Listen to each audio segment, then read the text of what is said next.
Iran के सर्वोच्च नेता, जिसे रहबर भी कहा जाता है, अयातुल्लाह अली खामेनेई हैं। वो 1989 में इस्लामिक क्रांति के संस्थापक अयातुल्लाह रुहुल्लाह खुमैनी के निधन के बाद से इस पद पर आसीन है।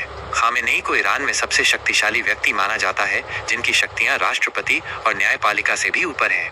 अयातुल्लाह अली खामेनेई का जीवन और पृष्ठभूमि। अली हुसैनी खामेनेई का जन्म 19 अप्रैल 1939 को ईरान के पवित्र शहर मशहद में हुआ था। उनका परिवार धार्मिक पृष्ठभूमि से था और उनके पिता एक शिया धर्म गुरु थे। उन्होंने कम उम्र में ही धार्मिक शिक्षा प्राप्त की और जल्द ही एक मौलवी के रूप में अपनी पहचान बनाई। उन्होंने 1979 की इस्लामी क्रांति में अयातुल्लाह खुमैनी के नेतृत्व में सक्रिय रूप से भाग लिया, जिसने ईरान में शाह मोहम्मद रजा पहलवी की राजशाही को समाप्त कर दिया और एक इस्लामी गणराज्य की स्थापना की। खुमैनी के भरोसेमंद सहयोगी होने के कारण खामेनेई को 1981 में ईरान का राष्ट्रपति बनाया गया और उन्होंने 1989 तक इस पद पर कार्य किया। सर्वोच्च नेता की शक्तियां और भूमिका।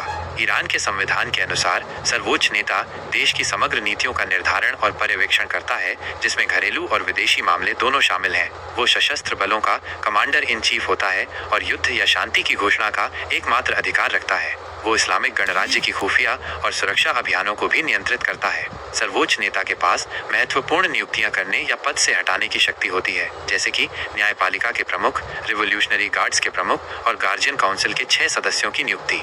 इसके अलावा सर्वोच्च नेता के नियंत्रण में कई बड़े फाउंडेशन भी होते हैं, जो ईरान की अर्थव्यवस्था में महत्वपूर्ण भूमिका निभाते हैं।